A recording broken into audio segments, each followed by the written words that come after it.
Hello दोस्तों, नमस्कार। आज हम इतिहास की एक महत्वपूर्ण अवधारणा या एक महत्वपूर्ण विषय के साथ आपके साथ सामने उपस्थित हैं। विषय है कि हम इतिहास का विभाजन आधुनिक काल, मध्यकाल और प्राचीन काल में कैसे करते हैं। ये इसके विभाजन के पीछे क्या अवधारणा है, क्या एक मानक है जिसके आधार पर हम इसका विभाजन करते हैं। हम शुरुआत करते हैं आधुनिक काल से। पहले हम आधुनिक काल को कुछ एक परिचय संक्षेप सा लेते हैं। हम आधुनिक काल कहते हैं किसको? हम आधुनिक काल बोल रहे हैं आम बोध में या सामान्य तौर पर जो समय चल रहा है, यानी जो वर्तमान काल है, यानी वर्तमान परिस्थितियां और विचार जो हैं वो हम उसको आधुनिक काल बोलते हैं।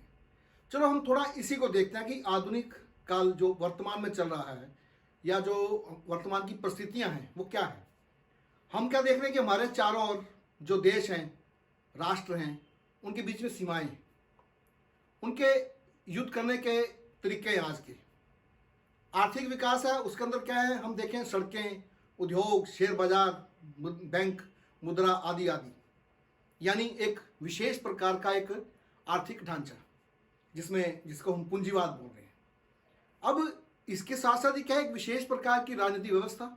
अब हम देशों की बात कर रहे हैं तो अधिकतर देशों में क्या है, विकसित होता हुआ लोकतंत्र और एक अंतर्राष्ट्रीय संगठन विशेष प्रकार का जिसको हम यूएन बोल रहे हैं। यानी जो आज का ये समय है, इसमें जो मानव है उसके जीवन जीने के तरीके, चिकित्सा प्रणाली, वैज्ञानिक और जो तर्क और प्रगति, इसके ऊपर आधारित जो है एक वैज्ञानिक दृष्टिकोण। अब प्रश्न ये है, क्या ये हमेशा से है? ये जो मैंने आपको विशेषताएं बताई जो हमारे चारों आज है, इसके अलावा आप और भी गिन सकते हैं। क्या ये हमारे चारों हमेशा से है? ये जो यातायात जैसे रेलवे, मोटर गाड़ियाँ, हवाई जहाज और भी जैसे संचार जैसे मोबाइल हैं या उससे पहले टेलीग्राफ, क्या ये हमेशा से है? अब ये जो सारा कुछ हुआ है ये हमेशा से नहीं है, इसका विकास हुआ है, इसका उदय हुआ है, यानी ये सब हमेशा से नहीं था। तो फिर जो आज का समय है, जो जिसको हम वर्तमान बोल रहे हैं, आधुनिक काल बोल रहे हैं, तो उससे पहले भी तो एक दुनिया थी जिसको हम क्या बोल रहे हैं, पूर्व आधुनिक काल। अब पूर्व आधुनिक काल जो है उसको हम विशेषताओं के आधार पर दो भागों में बांटते हैं, प्राचीन काल और मध्यकाल। अब आमतौर पर देखो, प्राचीन का मतलब पुराना, मध्य का मतलब बीच का, मध्य का। अब ये जो तीनों विभाजन हैं, प्राचीन, मध्य, आधुनिक, ये विभाजन का आधार क्या है?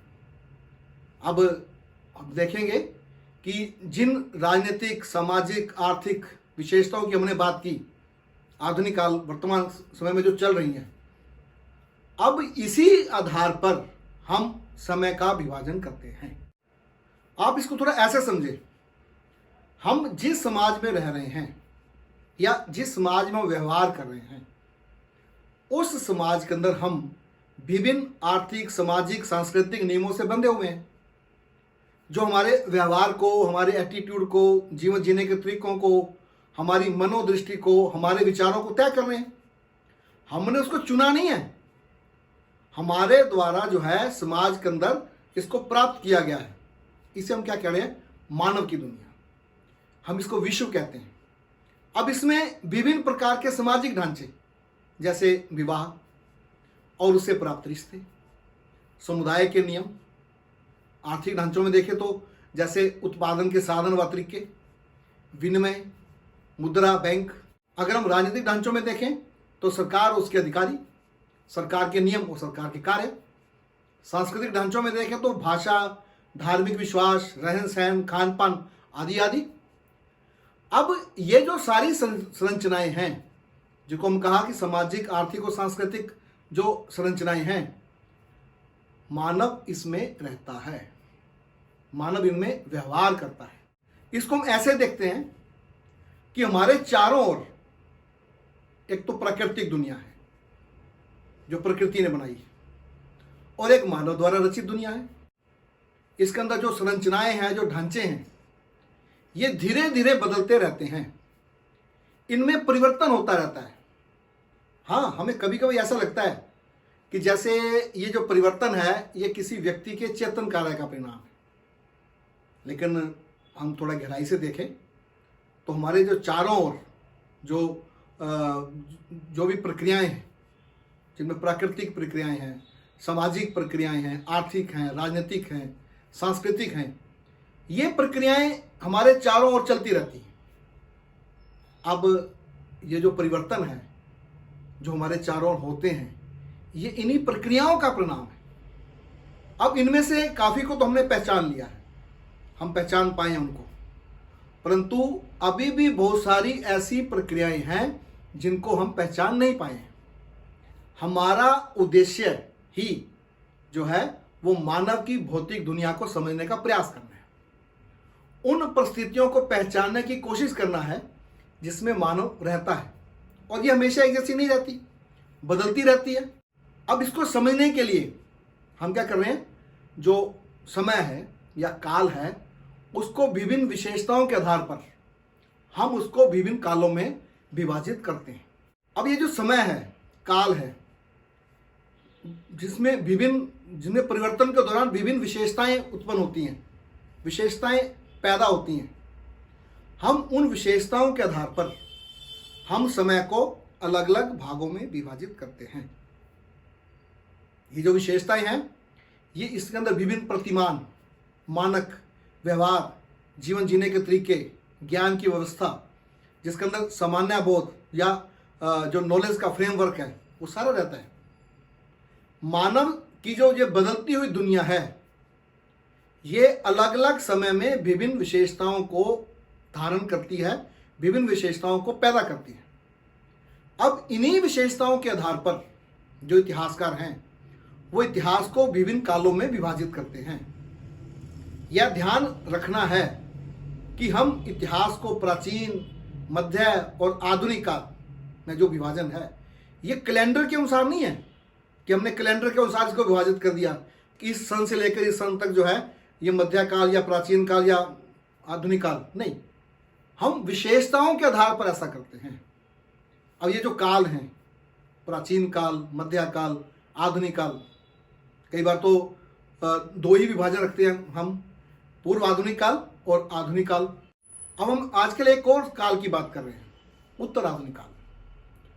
अब हम जब इन सारे कालों की स्टडी करते हैं, अध्ययन करते हैं, अध्ययन करने का प्रयास करते हैं, तो हमारे को जो है मानव समाज के विकास की कहानी दिखाई देती है। तीनों कालों की विशेषताएं भिन्न भिन्न हैं, एक दूसरे से काफी भिन्न हैं, अलग अलग हैं।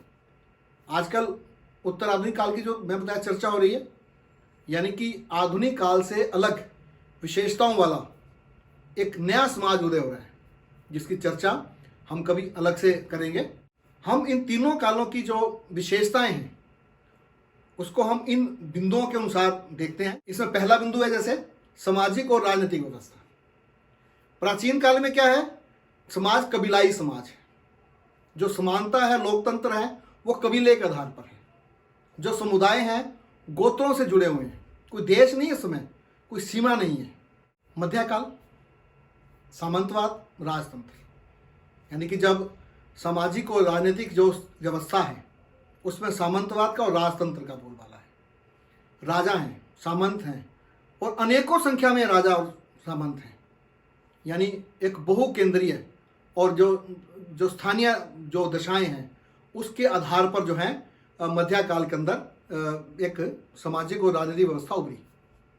आधुनिक काल जिसमें हम देखते हैं आजकल पूंजीवाद, लोकतंत्र, जिसको हम क्या बोलें, प्रतिनिधि संस्थाएं, यानी अब राष्ट्र राज्य है जो बन गए और देशों की सीमाएं बन गई।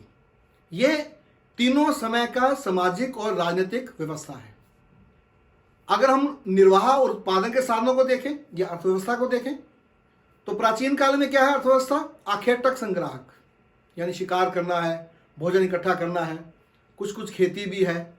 ये जो है आत्मनिर्भर और आत्मचालित कबीला है, यानी कबीलाई समाज है, जैसे हमने सामाजिक और राजनीतिक व्यवस्था में देखा। तो अब निर्वाह का साधन क्या है? उसमें शिकार कर रहे हैं, भोजन इकट्ठा कर रहे हैं, खेती जो है सीमित है, आत्मनिर्भर और आत्मचालित कबीला है, उसके ऊपर किसी का कंट्रोल नहीं है, कबीले के अपने नियम है, अपने कानून है, उसकी अपनी ही व्यवस्था है। तो मध्यकाल में क्या हुआ कि जो अब निर्वाह के जो साधन है उसके अंदर कृषि प्रधान हो गया। अब इसी कृषि के ऊपर जो है ऊपर सामंतवाद और राजतंत्र उभरा।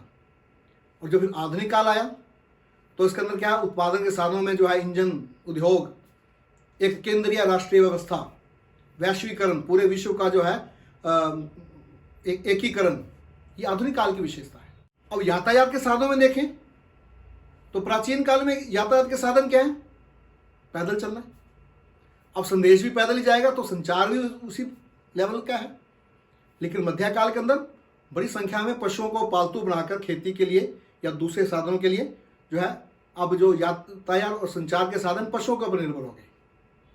और आधुनिक काल के अंदर रेल है, मोटर कार है, इंजन है, यातायात के साधन चेंज हो गए। अब जो नए साधन हैं तो इसी स्पीड से जो है वो संदेश जा रहे हैं, संचार के व्यवस्था बन रही है। अब धार्मिक विश्वासों में देखें तो प्राचीन जो समय है वो एनिमिज्म की हम चर्चा अगली वीडियोस के अंदर हम करेंगे। तो एनिमिज्म का मतलब जो उस समय के जो लोग हैं वो प्राकृतिक शक्तियों के अंदर आत्मा को देखते हैं, आत्मा में विश्वास करने वाले लोग। तो मध्यकाल में जो धार्मिक विश्वास है वो धर्म के चरण में पहुंचते हैं, धर्म का भी विकास होता है, एक संगठित धार्मिक विश्वास उभरते हैं। और आधुनिक काल में क्या हो रहा है? धार्मिक विचारों को चुनौती मिल रही है। ये तीनों समय के अंदर जो है क्या है, हम धार्मिक विश्वासों के जो है अंतर देख रहे हैं। अब किसी भी काल का विभाजन करने का एक और आसान तरीका है, आप ऊर्जा के स्रोतों को देखें। अब प्राचीन काल का जो व्यक्ति है वो ऊर्जा के लिए, गर्मी के लिए किसको यूज कर रहा है? लकड़ी को। और अगर कहीं काम करना है उसने तो मानव की मांसपेशियां ऊर्जा को। तो मध्यकाल में क्या है, वो लकड़ी का प्रयोग तो कर रहा है जो प्रकृति से प्राप्त हो रही है, अपनी मांसपेशियों का प्रयोग भी कर रहे हैं, साथ में पशुओं की मांसपेशियों ऊर्जा का प्रयोग भी कर रहे हैं। लेकिन आधुनिक काल में जो है अब जीवाश्म ऊर्जा का प्रयोग हो रहा है। अब ऊर्जा के लिए जो है वो कोयला, पेट्रोलियम, उसके बाद जो है उसे बिजली बनाकर उसका प्रयोग हो रहा है। अब बिजली के भी बनाने के भी नए तरीके आ रहे हैं। तो ऊर्जा के स्रोत बदलने से भी युग बदल जाता है। अब समय की व्यवस्था, समय का प्रबंध कैसे है? अब प्राचीन काल का जो आदमी है वो उसका जो दिनचर्या है वो सूर्य और चांद तारों पर निर्भर है। सूर्य के निकलने से उसकी दिनचर्या शुरू होगी, सूर्य के छिपने में उसकी दिनचर्या जो है वो बदल जाएगी, रात की दिनचर्या स्टार्ट हो जाएगी। अब मध्यकाल में क्या हो रहा है? तो तब भी यही है, लेकिन कैलेंडर बन गए हैं, खेती शुरू हो गई है तो कैलेंडर बन गए हैं। अब जो कैलेंडर है वो सूर्य और चांद के ऊपर निर्भर है, लेकिन अधिकतर जो कैलेंडर हैं वो चांद के ऊपर निर्भर है। लेकिन आज के समय में जो आधुनिक काल में क्या है, हम समय देखने के लिए सूर्य चांद को नहीं देखते हैं, हम घड़ी को देखते हैं, हमारे कैलेंडर बने हुए हैं, कैलेंडर को देखते हैं जो सूर्य के आधार पर है। ठीक है, तो क्या है कि समय की जो व्यवस्था है आधुनिक काल में, मध्यकाल में, प्राचीन काल में अलग अलग प्रकार से है। आज हम पूरी दुनिया के अंदर जो है जो कैलेंडर है और जो घड़ी है वो उसके आधार पर हम पूरी दुनिया के समय का अंदाजा लगा लेते हैं। अब ज्ञान की व्यवस्था प्राचीन काल के अंदर मिथक है, प्रकृति के जो शक्तियां हैं इनके बारे में अलग अलग धारणाएं हैं, सूर्य के बारे में, चांद के बारे में, तारों के बारे में, मानव के खुद जीवन के बारे में, मृत्यु के बारे में अलग अलग धारणाएं हैं, जिसमें आत्मा में। अब मध्यकाल में क्या है कि यही जो मिथक हैं इसके साथ किस्से कहानियां भी जुड़ गई। अब कई प्रकार के किस्से कहानियां जो है उसके जुड़ गए, मतलब उसके साथ एक बेसिक जो चीज है वो धार्मिक विश्वास जो है ज्ञान की व्यवस्था में वो मेन चीज है। अगर बीमारी का इलाज करना है तो वो भी किसी देवी की वजह से आई है, कोई देवीय कृपा है या देवीय अनुकंपा है तो उसकी वजह से बीमारी आई है तो उसका इलाज भी देवी करेगी, झाड़ फूक वगैरह ये सारा चीज। लेकिन आधुनिक काल क्या है, आधुनिक काल में तर्क, वैज्ञानिक चेतना, हर चीज को तर्क के आधार पर देखना, वैज्ञानिक ढंग से देखना, वास्तविकता को ढूंढने की कोशिश करना। इसका क्या परिणाम है कि जो आधुनिक युग है ये मध्यकाल और प्राचीन काल से बिल्कुल अलग हो जाता है। तो ये हमने तीनों युगों की कुछ विशेषताएं हमने चर्चा की है। अब अगली वीडियो के अंदर हम ये जो परिवर्तन है, समय के अंदर चेंजेस है, ये कैसे हो रही है, इसमें कौन कौन सी घटनाएं इसमें योगदान दे रही है, हम उस पर चर्चा करने की कोशिश करेंगे। उम्मीद है आपको वीडियो पसंद आई होगी। आप वीडियो को लाइक करें और चैनल को सब्सक्राइब करें। आपका धन्यवाद।